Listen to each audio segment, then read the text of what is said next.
A minha primeira palavra é de gratidão a Deus pela oportunidade de ter estado com esta igreja ao longo do dia de hoje. Mas antes de pregar, eu quero dizer-lhes que também estou agradecido pelo testemunho que ouvi, pastor. Conheceu este homem, o calor e o carinho do povo nordestino ao longo de todo este mês. E eu fui um daqueles que esteve em oração pelo processo de sucessão pastoral desta igreja. E que bom saber que o irmão hoje se sente amado, que bom saber que esta igreja está amando o seu pastor. Que tudo isso concorra para a glória de Deus e para o crescimento do reino neste lugar. Seja bem-vindo ao Nordeste desta terra, viu, pastor? Seja bem-vindo.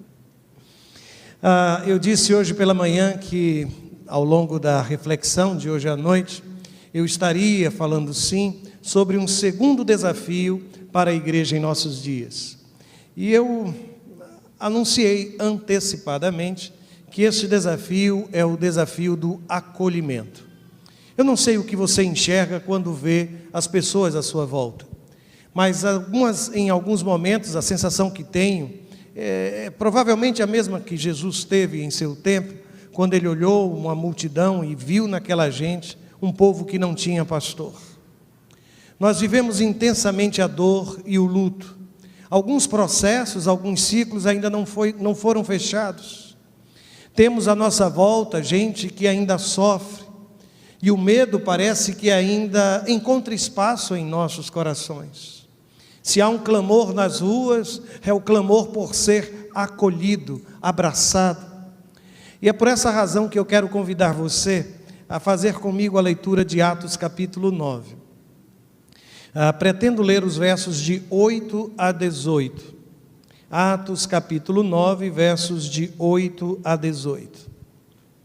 Assim está escrito: E Saulo levantou-se da terra e, abrindo os olhos, não via a ninguém.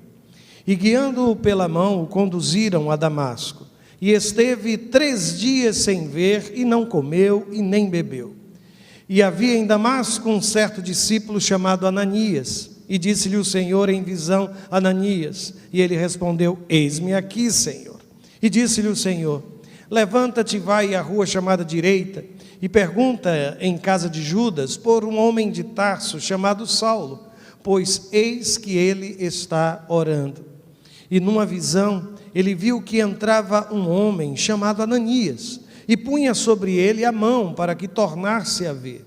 E respondeu Ananias: Senhor, há muitos ouvi acerca deste homem, quantos males tem feito aos teus santos em Jerusalém.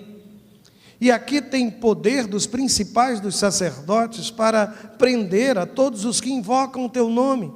Disse-lhe, porém, o Senhor: Vai, porque este é para mim um vaso escolhido para levar o meu nome diante dos gentios e dos reis e dos filhos de Israel. E eu lhe mostrarei quanto deve padecer pelo meu nome.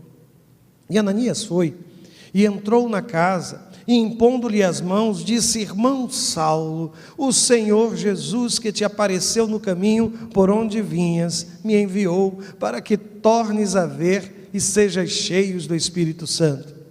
E logo lhe caíram dos olhos como que umas escamas, e recuperou a vista, e levantando-se foi batizado. Pai querido, abre os nossos olhos, ilumina os nossos corações, para que possamos contemplar a tua beleza através de cada palavra que acabamos de ler. É a nossa oração em o nome de Jesus. Amém. Amém. No século passado, Erich Fromm escreveu uma frase que, lendo, eu nunca mais esqueci. Ele dizia que a nossa sociedade lá atrás havia perdido o que, segundo ele, era o chamado senso do trágico. A capacidade de se apiedar e de considerar repugnante algumas manifestações de violência, sentir a dor do outro, exercitar a misericórdia. E o resultado, ao longo de todo esse tempo, talvez seja o crescimento daquilo que é a indiferença. Eu acredito que a maior barreira para o processo de acolhimento não é outra senão a nossa capacidade ou abertura ou disposição de aceitar o diferente, de incluir o não parecido. Eu não sei se você já percebeu, mas normalmente em seminários sobre crescimento de igreja, o crescimento da igreja de Jerusalém é sempre citado, porque aquilo foi espantoso, eu diria até extraordinário. Se você abre Atos no capítulo 1, vai perceber que ali há o registro de que a multidão dos cristãos correspondia a cerca de 120 pessoas. Se você vai para o capítulo 2, no versículo 41, o número agora passa para 3.000. Se você vai para Atos capítulo 4, há registro de que são 5.000 homens, além de mulheres e crianças.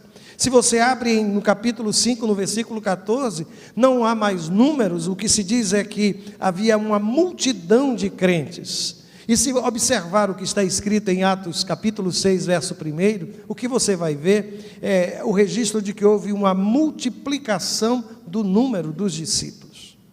Mas eu não sei se você já percebeu, que durante todo este processo de crescimento, a igreja de Jerusalém, que foi desafiada a ser testemunha, tanto em Jerusalém, como na Judéia, Samaria e até os confins da terra, não saía das paredes da cidade de Jerusalém. Aliás, eu vou ser mais claro, não há registro, em nenhum momento, de alguma dificuldade em aceitar aqueles que eram iguais, aqueles que também eram judeus. Mas é muito fácil perceber no texto sagrado uma outra dificuldade da igreja. Em Atos capítulo 6, que eu mencionei há pouco, você deve recordar que logo depois de registrar a multiplicação dos discípulos, há o registro de uma murmuração, de uma dissensão interna na vida da igreja. E qual a causa? Na tradução Almeida, corrigida, fiel, o que se diz é assim: as suas viúvas, as viúvas da ala helênica da igreja, daqueles que não tinham tanto vínculo com a tradição mosaica, eles se queixavam de que as suas viúvas eram desprezadas do ministério cotidiano. Na Nova Versão Internacional, a frase ficou assim: suas viúvas estavam sendo esquecidas na distribuição diária de alimento. Na Nova Versão Transformadora, a tradução ficou assim: suas viúvas estavam sendo negligenciadas na distribuição diária de alimento. Se não for bastante, você se recorda o que aconteceu quando o Evangelho chegou nas terras de Samaria? Quando Filipe chegou ali começar a pregar o Evangelho, e houve conversão naquele lugar. A Bíblia diz que, como bons batistas, eles resolveram fazer uma comissão, e nomearam a comissão, e lá estava Pedro e João, indo para Samaria, para que se certificassem do que estava acontecendo, porque para a igreja, a conversão de samaritanos era algo impensável. Eles tinham, sim, dificuldade de abraçar, de acolher aqueles que não eram parecidos. Vou mais adiante. Vocês se recordam, os irmãos e irmãs se recordam, da dificuldade que foi para a igreja em Jerusalém, especialmente, abrir mão da prática da circuncisão para aqueles gentios que eram alcançados pelo Evangelho? Foi necessário, no capítulo 15, uma assembleia para que eles finalmente decidissem. Porque na mente daquelas pessoas, para se tornar um cristão, primeiro era necessário a circuncisão. Para se tornar cristão, você primeiro precisa se tornar parecido comigo, para que eu então possa acolhê-lo, recebê-lo. Graças à ação do Espírito Santo de Deus, aquilo não se tornou uma determinação para todos os cristãos convertidos. Vou mais adiante. Os irmãos se recordam a dificuldade, por exemplo, que teve Pedro, de sentar-se e fazer refeições com gentios. Aliás, o apóstolo Paulo, quando escreve a carta aos Gálatas, no capítulo 2, ele diz que antes de chegarem alguns da parte de Tiago, ele comia com gentios. Quando, porém, eles chegaram, afastou-se e separou-se dos gentios, temendo os que eram da circuncisão. O que quero dizer com isso? É que mesmo que alguns de nós tenham como que um discurso saudosista, e estejamos como que a imaginar que a igreja em Jerusalém era uma igreja perfeita, aquela igreja conviveu com dificuldades semelhantes às nossas, Era uma igreja que tinha tudo em comum, mas conviveu com a murmuração entre os helênicos, os gregos e os hebreus, dentro do seu próprio mundo. Aquela mesma igreja produziu gente como Ananias e Safira. Se você tem um Barnabé que se dedica, que entrega tudo ao Senhor, você também encontra situações assim.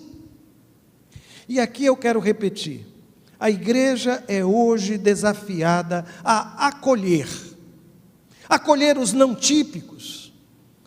Se você me perguntasse há 14 anos atrás o que era o autismo, o que significa isso, eu não saberia lhe dizer absolutamente nada. Mas depois de conviver com meu filho ao longo de todo este tempo, provavelmente eu terei alguma resposta. E houve uma ocasião que eu precisei chegar diante da igreja e pedir perdão, porque eu nunca, como pastor, consegui sentir com tamanha profundidade a dor daquelas famílias que precisavam ser acolhidas, mas que não era a minha realidade. E porque não era a minha realidade, lá estava eu pregando sermões de edificação, sermões de consolação. Mas eu confesso, ao longo de todo esse tempo, Deus tem tornado o meu coração mais sensível, tem tornado o meu coração mais misericordioso. Aliás, eu não esqueço, uma certa ocasião conversava com a senhora de nossa comunidade, ela olhou para mim e disse: pastor, eu sei porque Deus lhe deu Davi. Eu olhei para ela: então, por favor, me responda. E sabem qual foi a resposta dela? Deus lhe deu Davi para que pudesse nos abençoar. Ela era mãe de uma menina que hoje já tem mais de 30 anos, e que carregava, como eu ali agora carregava, as mesmas dificuldades. A igreja hoje está sendo desafiada a abraçar estranhos, aqueles que são diferentes de nós. E aliás, deixe-me lhes dizer, não há nada mais diferente hoje do que a igreja em relação ao mundo. Essa gente à nossa volta precisa encontrar uma igreja que acolha.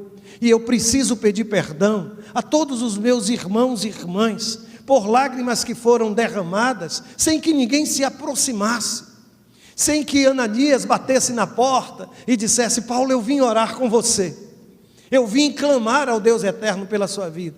Aqui está a grande dificuldade daquela comunidade. Eu sei que falar hoje em inclusão, falar hoje em acolhimento, é lidar com uma área extremamente delicada. Mas eu vou lhes dizer, eu creio que não há nada, não há ninguém neste mundo que não possa ser transformado pelo sangue do Cordeiro de Deus que tira o pecado do mundo.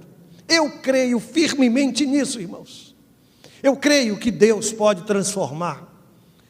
Creio que Deus pode fazer novas todas as coisas.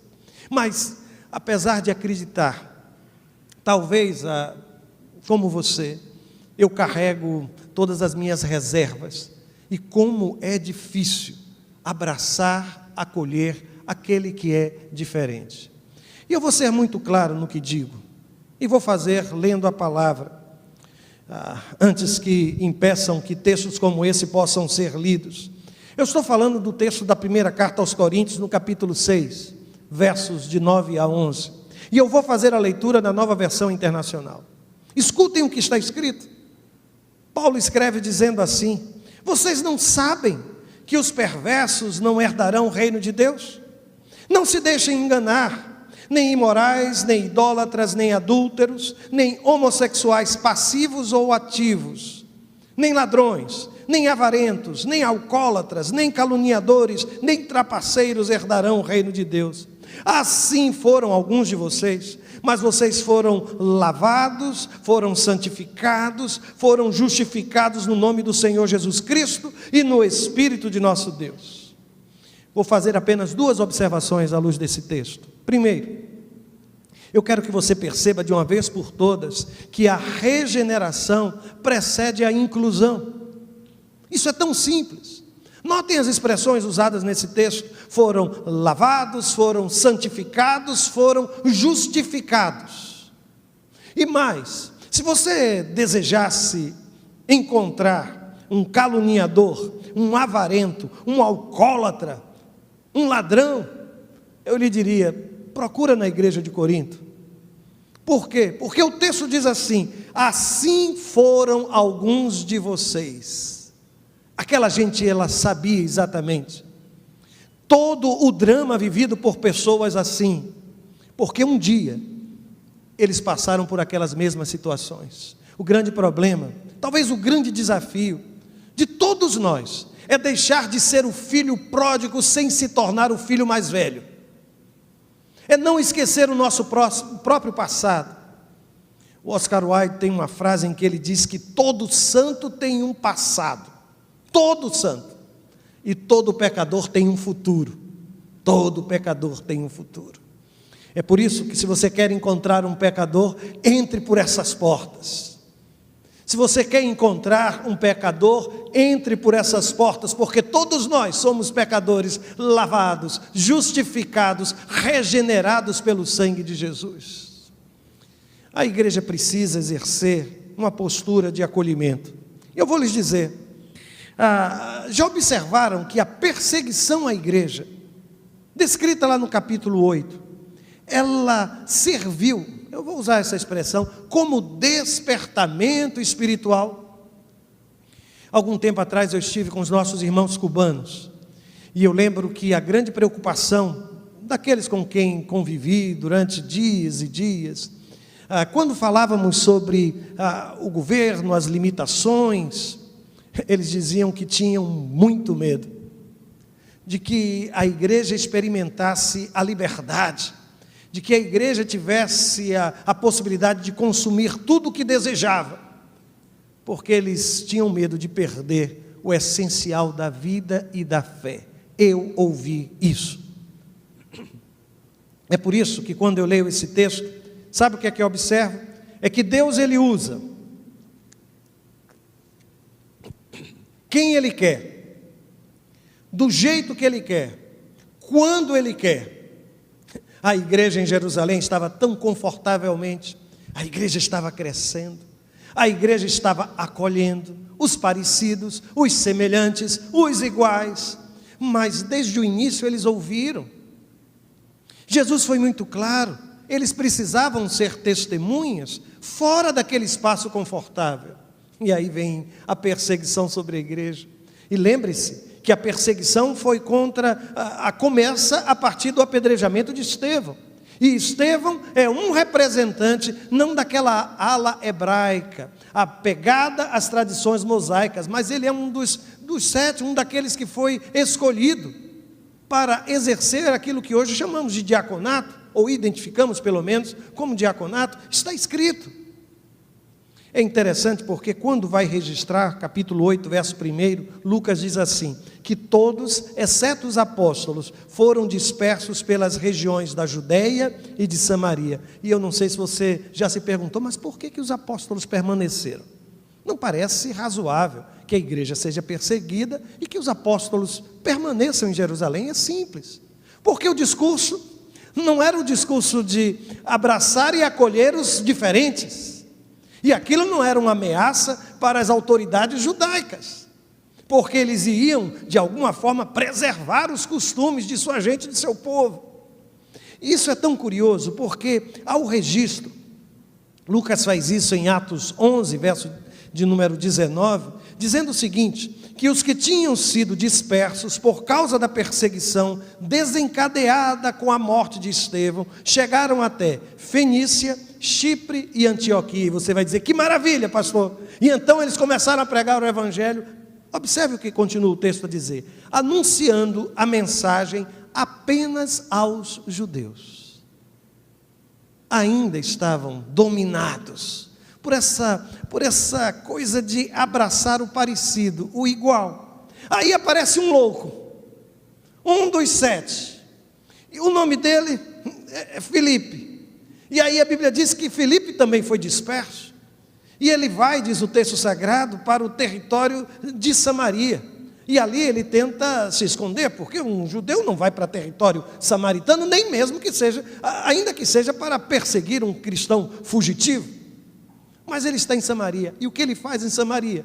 Ele comete a loucura de obedecer àquela que foi a palavra inicial de Jesus, e começa a pregar o evangelho entre os samaritanos, e a Bíblia diz capítulo 8, versos 4 e 5, que os que haviam sido dispersos pregavam a palavra por onde quer que fossem. E aí o texto diz que indo Filipe para uma cidade de Samaria, ali eles lhe anunciavam o evangelho.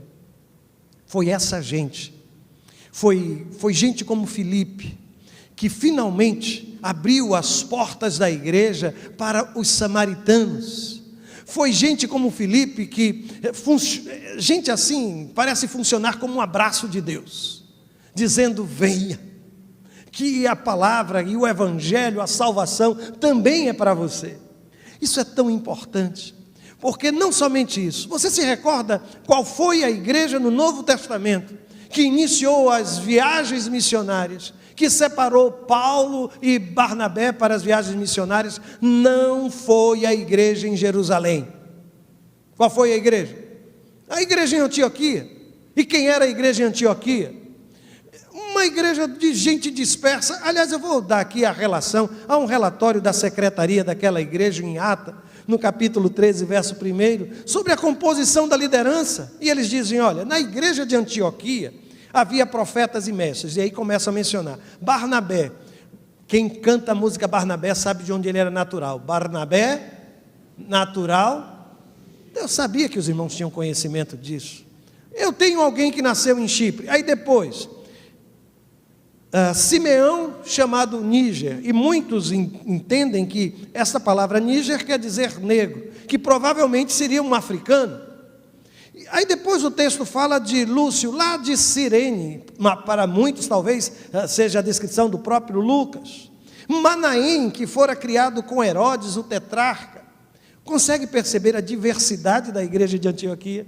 É essa igreja, que se abre para acolher. Eu tenho percebido que, algumas vezes eu entendo isso de uma forma tão clara, meu Deus. Deus às vezes me permite passar por situações. E sabe que a Cleide estava certa quando ela disse que provavelmente foi para abençoar a vida de outras pessoas? Você já percebeu que às vezes a sua dor se transforma no seu mais precioso ministério? Você já percebeu, você que teve um filho com o qual conviveu com muitas dificuldades, que Deus lhe capacita a partir da sua história para abençoar outras famílias? Eu acredito tanto nisso. Quando Paulo escreve dizendo que Deus é o Pai de toda consolação e que Ele nos consola, qual é a finalidade da consolação que eu recebo de Deus, segundo o texto? Para consolar outras pessoas. Quando Deus lhe consola, o fim da consolação de Deus não é você.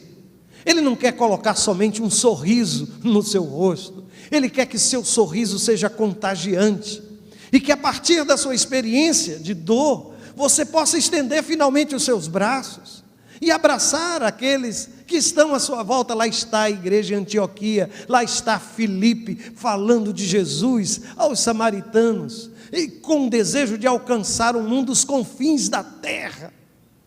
Lá estava aquela gente. É por isso que eu volto a dizer, acolhimento, especialmente acolhimento espiritual, sabe? Às vezes a gente confunde. Você sabe que acolhimento espiritual é muito mais do que o envio de uma cartinha, ou de um e-mail, de uma mensagem de WhatsApp. Você sabe que acolhimento espiritual é mais que um cafezinho, antes, depois do culto. Acolhimento espiritual é muito mais do que sair do seu lugar para cumprimentar quem visita a sua comunidade ao som de visitante, seja bem-vindo, ou da recitação, sejam bem-vindos em nome de Jesus. É muito mais do que carregar consigo um botão com a expressão, posso ajudar? Acolhimento espiritual é muito mais do que repetir, olha, se você precisar, você já sabe, pode contar comigo. Você já ouviu isso? E às vezes é só um clichê. Quem está esperando ser abraçado e acolhido, não tem tempo, precisa receber o seu abraço e o seu carinho. Isso é tão importante, irmãos, porque tudo isso que eu acabei de descrever, o mundo corporativo, ele faz muito melhor do que a igreja. Alguns meses atrás, eu me lembro que eu fiz uma compra de lençol, ou foi toalhas lá para casa, em uma loja, E eles pediram que eu me identificasse porque precisavam preencher um cadastro. Eu não gosto disso, sabia? Eu não gosto disso. Mas eu preenchi. Os irmãos e irmãs não imaginam, mas de lá para cá, toda promoção que acontece, aparece uma mensagem no meu WhatsApp. Dia do meu aniversário, eu recebi uma mensagem daquela loja. Eles fazem isso muito melhor que eu e você. Eles depois perguntam como foi o atendimento, pede que você preencha ou responda. Acolhimento espiritual é muito mais do que isso, meus irmãos. É muito mais do que isso. E naquele texto que eu li no início, talvez esteja a descrição daquilo que precisa ser o acolhimento do povo de Deus. Eu entendo que acolher é trocar o meu passado pelo meu futuro. Em relação a mim, eu acho que eu faço isso com maestria. Eu sou muito indulgente comigo mesmo. Eu consigo julgar as minhas atitudes muito mais pela minha intenção. E então eu me justifico dizendo, eu não tive a intenção de fazer isso. Tenha certeza que esse não foi o meu desejo. Mas o outro, eu faço questão de julgá-lo e avaliá-lo pela atitude, simplesmente pela atitude. Pouco me importa qual era a sua intenção. Mas acolhimento é isso. É quando eu escolho olhar com esperança para o seu futuro, acolher você apesar do seu passado. Eu não sei se você se recorda, mas a luta interior de Ananias foi enorme. Ele recebe aquela missão da parte de Deus e ele começa a questionar Deus. Senhor, o Senhor não sabe o que está fazendo. O Senhor sabe de quem o Senhor está falando? Deixa eu lhe dizer. Esse homem que o Senhor está me mandando visitar, eu ouvi muita gente falar, e aqui eu estou usando a nova versão transformadora, dos versos 13 e 14 que li, do capítulo 9 de Atos. Eu ouvi muita gente falar das coisas horríveis que esse homem vem fazendo ao teu povo santo em Jerusalém. E ele tem autorização dos principais sacerdotes para prender todos os que invocam o teu nome. Os olhos de Ananias estavam voltados para o passado de Saulo de Tarso. Mas permita-lhe perguntar, para onde estavam dirigidos os olhos de Deus? Querem a resposta? Está no versículo de número 16. Deus responde dizendo assim: e eu lhe mostrarei quanto deve padecer pelo meu nome. É tão bom saber que Deus não me trata por aquilo que eu sou, mas por aquilo que eu posso ser nas mãos dele. Quando eu fui chamado por Deus para esse ministério, houve um tempo em que eu pensei, num acesso de loucura, eu imaginei que ele estava me chamando para o ministério por causa de... Mas quanto mais eu envelheço, mais eu tenho que agradecer a misericórdia de um Deus que nos usa e nos trata, não em função daquilo que nós somos, mas em função daquilo que podemos ser. Quando eu anuncio o Evangelho, eu vou lhes dizer de uma forma muito clara, pouco me interessa o que aquele homem e aquela mulher têm feito com a sua própria vida. O que de fato me interessa é o que o Espírito Santo de Deus pode fazer na vida daquele homem ou daquela mulher. E sem esse olhar de esperança, não há acolhimento. Eu me lembro quantas vezes eu acompanhei a missão Cristolândia em nossa cidade, e a minha missão era acordá-los pela manhã, convidá-los para um café, para eles tomarem um banho. Na verdade, quem acabava sendo banhado era eu, porque era como que um banho de realidade. E aquela gente saía, e eu ficava me perguntando, meu Deus, será que isso terá de fato algum resultado ou proveito? Será que eu não vou ver essa gente novamente retornando para as ruas? Deus fez silêncio, e depois de alguns meses ele respondeu, quando eu tive a oportunidade de batizar alguns que eu conheci nas ruas da cidade de Maceió. Enquanto nós não tivermos essa visão de esperança em relação ao outro, os nossos braços estarão encolhidos. Nós não saberemos o poder que tem um abraço. Nós não saberemos. Mas aquele texto para mim é inspirador, porque ele também descreve aquilo que é o acolhimento, quando me diz que é como que trocar a nossa forma de enxergar o outro por aquela que é a visão de Deus. Isso é tão belo. Quando Ananias olhava para Saulo, o que ele via era uma ameaça, o que ele via era um perigo, o que ele via era a possibilidade até de ser preso, ser martirizado. Mas quando Deus olhou para Saulo, você se lembra como foi que ele descreveu? No versículo 15 ele diz assim: olha, este é para mim um vaso escolhido para levar o meu nome diante dos gentios e dos reis e dos filhos de Israel. Você já imaginou chamar um perseguidor de igreja ou da igreja de vaso escolhido? Você protesta e diz: não, Senhor, não, Senhor, ele não é vaso escolhido. Isso, me perdoem a expressão, é um vaso ruim, é um homem perverso.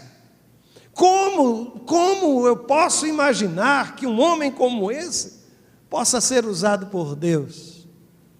É por isso que às vezes nós temos dificuldade de acolher, porque no fundo a gente acredita que vaso escolhido precisa ter uma outra história, um outro passado, e não entende, eu não entendo, esse milagre de Deus de transformar um perseguidor em um perseguido, em transformar ódio em amor. Eu me recordo que uma das coisas mais preciosas que Deus me fez ver, participar, foi uma conversão de uma mulher nestes últimos anos de ministério ali em Maceió, e vê-la se transformar em uma espécie de conselheira da família, em uma espécie de intercessora da família, enche o meu coração de alegria. Eu já falei com ela algumas vezes, disse: olha, se Deus não tivesse me dado a oportunidade de ver mais nada, de ter visto mais nada ao longo de todos esses anos, ver a transformação que Deus fez na sua vida, é para mim razão de sobra, por tudo que tenho vivido e tudo que tenho passado. Mas há aqui uma dimensão ainda mais profunda do acolhimento. Você já percebeu que o acolhimento acontece quando eu troco a indiferença pelo amor? É quando eu arrisco pensar com a sua mente, é quando eu me disponho a sentir um pouco daquilo que você está sentindo, de chorar com você, ou pelo menos fazer silêncio, como fizeram os amigos de Jó diante de sua dor. Há um momento para mim preciosíssimo naquele texto de Atos 9, é o versículo de número 17. E eu vou ler compassadamente. Por quê? Porque a sensação que eu tenho é que Lucas, ao escrever, ele escreveu em slow motion, é como se ele fosse quadro a quadro. Ele diz assim: e Ananias foi, e entrou na casa, e impondo-lhes as mãos, disse: irmão Saulo, o Senhor Jesus, o que te apareceu no caminho por onde vinhas, me enviou para que tornes a ver e sejas cheio do Espírito Santo. Consegue perceber a dinâmica do acolhimento aqui? Consegue perceber? Percebeu que o acolhimento começa com o foi? E Ananias foi, colocou-se em movimento, foi para o endereço que Deus tinha dado. E Deus não erra endereço, irmãos. E sabe como Deus começou a agir? Você se recorda o que Paulo estava fazendo enquanto Deus estava chamando Ananias? O que é que ele estava fazendo? Ele já estava 3 dias em jejum, mas ele estava, diz o texto sagrado, orando. Enquanto você ora, Deus está se movimentando e já respondendo a sua oração. E foi isso que aconteceu. E lá está o texto sagrado dizendo que Ananias se colocou à disposição de Deus em movimento. E isso é acolher, não é esperar, é ir em direção ao necessitado. Eu não sei se você consegue contar quantas das suas irmãs ou dos seus irmãos aqui ainda não retornaram. Você está bem, você superou. Mas é possível que esta pessoa que se sentava dominicalmente aqui ao seu lado esteja ainda com temor, com medo de sair de casa, ou esteja vivendo uma situação de profunda angústia. É nessas horas que a gente entende que esta missão é de todos nós, não é de um homem sozinho, não é de uma liderança. É quando a gente diz: eu vou, Senhor, eu vou àquela casa. Mas depois o texto diz que ele chega naquela casa, notem, ele faz o quê? Impondo-lhe as mãos. Saulo não sabia quem é que estava tocando nele, quem estava impondo as mãos sobre ele. Ele estava sem enxergar. Mas Ananias sabia quem era Saulo. E o que você precisa é tão somente isso. É saber onde Deus quer que você esteja. E não esqueça do que vou lhe dizer. Se você não lembrar de mais nada, não esqueça isso. Não há forma mais preciosa de acolhimento do que quando a igreja se dispõe a orar por alguém. Quando a igreja conhece a dor de uma família e diz assim: olha, nós vamos orar por você. E essa família está acompanhando o culto, às vezes nem pode estar aqui, e descobre que a igreja parou o culto para interceder por aquela vida. Lembra-se do que eu lhe disse? Que mandar cartinha, que colocar um botão, isso tudo o mundo cooperativo faz, mas há algo que eles não podem fazer, e é missão da igreja, e sabe qual é? É interceder por essa gente. Joelhos dobrados é só no meio do povo de Deus. Oração por essa gente é o que eles tanto... É impressionante. Deus tem nos dado a oportunidade de conviver com novos amigos, novas amigas, que estão sendo alcançados tão somente porque encontraram um espaço que a gente está descrevendo como um espaço de acolhimento e oração. Só isso. Só isso. A simplicidade do Evangelho e o poder maravilhoso de Deus. Mas ele não só impõe as mãos. Você consegue recordar quais foram as primeiras palavras proferidas por Ananias? O que é que a Bíblia diz? Quais foram as primeiras palavras? Está aqui no versículo 17. Ele disse o quê? Irmão Saulo. Diga isso comigo, vai, repete. Irmão Saulo. Agora pensa você, sem enxergar, sem conseguir comer, ou por jejum decidido, ou por uma decisão, ou talvez até pela angústia que estava vivendo. Eu estou há 3 dias que eu não consigo entender o que está acontecendo comigo. Eu tenho perseguido essa gente. Eu descobri agora no caminho de Damasco que eu estava perseguindo o próprio Cristo. Ele falou comigo. Aí alguém me toca, ora por mim e me chama de irmão. Isso é acolher. É quando eu olho para a face do inimigo e entendo que Deus me desafiou a amar até os meus inimigos. Quando eu chamo você de meu irmão. Ah, meus irmãos e irmãs, que essa palavra que eu acabei de usar não seja mero clichê. Às vezes até nós somos tentados a substituir o nome que a gente não recordou pela expressão irmão, não é? Mas você consegue imaginar o impacto dessas palavras no coração de Saulo? Quando alguém entrou em sua casa, orou por ele e disse: você é o meu irmão. Nós nos tornamos irmãos, porque Jesus alcançou a sua vida, assim como alcançou a minha vida. Mas se houve movimento, se houve toque, se houve uma palavra de esperança, também houve promessa. Porque no texto ele diz assim: Deus me enviou. E você se recorda que Deus havia dito a Ananias que Saulo tinha tido uma visão de que isso tudo iria acontecer? Meu Deus do céu! A primeira experiência de Saulo, de uma promessa realizada da parte de Deus, foi a visita de Ananias. Você já percebeu o que é que o texto está dizendo? Que o seu ato de acolhimento pode ser resposta de oração de alguém, pode ser resposta da oração de alguém, que alguém pode estar orando, pedindo a Deus: Deus, manda um servo teu aqui em casa, porque eu não tenho o que comer. Deus, manda um servo teu à minha casa, porque o meu coração está sofrido. Hoje pela manhã eu ouvi uma palavra que me deixou extremamente sensibilizado, feliz, eu não sei nem que palavra usar.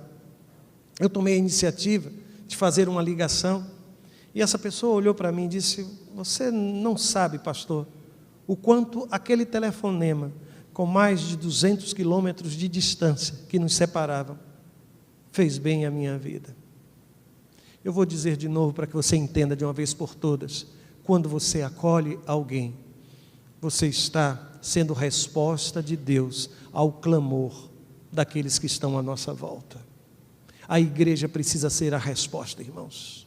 Precisa levar resposta, precisa trazer promessa. E aqui algo maravilhoso acontece no versículo 18, porque a Bíblia diz que logo lhe caíram dos olhos como que umas escamas, ele recuperou a vista. E depois, o que foi que aconteceu? A Bíblia vai dizer que, levantando-se, ele foi batizado. aquele processo todo de 3 dias termina com a celebração de batismo. E eu gostaria de ter estado naquele lugar para ver o batismo de Paulo, meu Deus. Eu gostaria, estou falando sério. Eu queria ver o sorriso no rosto de Paulo. Porque como pastor, é provável que isso já tenha acontecido com o irmão. Há pessoas que quando são batizadas, quando elas saem das águas, gente, a expressão de felicidade é tão contagiante, tão contagiante. Nós estávamos celebrando batismos nesse tempo, em um espaço aberto, com a água que se renovava, e eu fiz o batismo de uma garota pré-adolescente. Mas vocês não imaginam o que aquela menina fez? Ela terminou de ser batizada, ia a uma piscina grande. O que ela fez depois? Ficou em pé, eu falei, daqui a pouco quando eu vejo ela mergulhou e foi saindo do outro lado. A reação da igreja foi a mesma que a sua. A felicidade dela era algo tão contagiante que ela simplesmente mergulhou e saiu nadando e saiu lá do outro lado. E eu fiquei olhando para aquela cena e disse, eu nunca mais vou esquecer disso. Vocês não imaginam o bem que essa pandemia fez para o gramado que nós temos na frente de nossa igreja. Nós temos uma área, quando você for a Maceió e quiser ver um lugar mais bonito daquela cidade, vá à Igreja Batista do Farol. É um lugar mais lindo daquela cidade. A gente tem uma grama na frente da igreja e durante o tempo da pandemia, sem crianças, sem gente passando, a grama ficou verdinha. Sabe aquela grama que você olha assim de meio, que grama bonita. Aquela grama que o vizinho do lado fica desejando. Pois bem, era a grama da frente da nossa igreja. Mas ela estava tão feia aos meus olhos. As crianças começaram a voltar. E alguns irmãos da igreja ficam às vezes, pastor, fala para não ficarem correndo aí na grama. Eu não falo, irmãos. Eu não falo, porque a grama da igreja agora ali está tão bonita, quando eu olho e vejo as crianças correndo e brincando. Sabe essa casa que é muito arrumadinha? Falta felicidade, hein? Falta felicidade. Casa especialmente de avô, com 60 anos. Tem que ter um lego espalhado no tapete, um brinquedo ali, uma bola do outro lado, e que depois a gente arruma tudo, e daqui a 5 minutos está tudo novamente desarrumado. Eu queria ter estado lá porque eu queria ter visto a expressão de felicidade do apóstolo Paulo. Aí vocês pensam que terminou aí? Ele foi batizado? Resolvido? Não. A Bíblia vai me dizer que a luta pelo acolhimento continua. E às vezes até a gente se surpreende. Por quê? Porque nesse mesmo capítulo 9, versos 26 a 28, a história continua. Aí o texto diz assim, quando chegou a Jerusalém, Paulo, agora batizado, com carteira de batismo, com certificado de batismo, com o pacto batista na parte de trás assinado, ele chega na igreja em Jerusalém e a Bíblia diz assim, que ele tentou reunir-se aos discípulos, mas todos estavam com medo dele, não acreditando que fosse realmente um discípulo. Eu não sei se você já percebeu, mas Deus ele não vai tornar mais suave alguns processos que eu preciso viver. O retorno do filho pródigo foi acompanhado pela resistência do seu irmão. Alguns processos na minha vida e na sua vida serão experimentados debaixo da suspeita de muitos. Gente que não vai acreditar em você.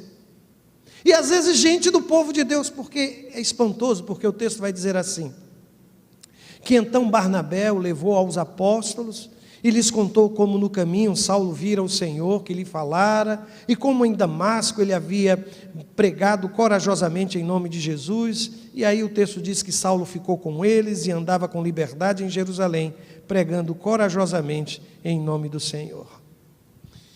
Não basta Ananias, tem que ter também um Barnabé. Tem que ter também um Barnabé. E eu acho que se algo que hoje carecemos é de Barnabés em nosso meio. Gente que pegue a gente pelo braço e diga, olha, está vendo esse aqui? Deus transformou a vida dele. Deus transformou a vida dessa mulher. E ao invés da indiferença, do medo, o abraço.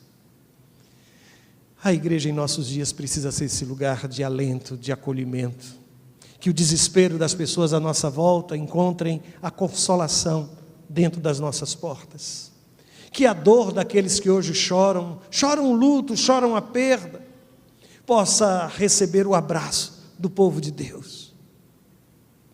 Que aqueles pais e mães que já não sabem o que fazer com seus filhos, possam encontrar guarida e a partir do seu testemunho, possam acreditar naquilo que Deus pode fazer na vida dos seus pequeninos, pequeninas ou adultos crescidos. Recife precisa ver neste endereço um lugar de acolhimento, um espaço de acolhimento da parte do Senhor. Que o Senhor me faça assim, um homem acolhedor, um pastor acolhedor. Eu disse aos irmãos que a experiência de ser pai de Davi tem de alguma forma transformado o meu coração. E eu confesso, sem qualquer constrangimento, que se eu pudesse, eu escolheria não ser este pastor tão misericordioso, tão capaz de falar ou conversar sobre a experiência de ter um filho não típico. Se eu pudesse ter o meu filho sem qualquer traço do autismo. Estão entendendo o que eu quero dizer-lhes? Mas as mais preciosas lições que aprendemos na vida, às vezes vêm com alto custo, mas com experiências maravilhosas do cuidado e do acolhimento de Deus. Eu quero lhe dizer que você não está sozinho. E eu quero falar com você que está em casa. Você não está sozinha. Enquanto você ora, Deus está providenciando já a resposta ao seu clamor. E nós queremos ser instrumentos dessa resposta de Deus. Meu desejo é que quando você entrar por essas portas, ou conhecer um dos filhos de Deus que aqui se reúne, você possa ser chamado de irmão. Possa ser chamada de irmã, em nome do Senhor Jesus. Eu quero orar por um instante, eu quero me juntar com aqueles e aquelas que acreditam que o Evangelho é uma experiência de acolhimento.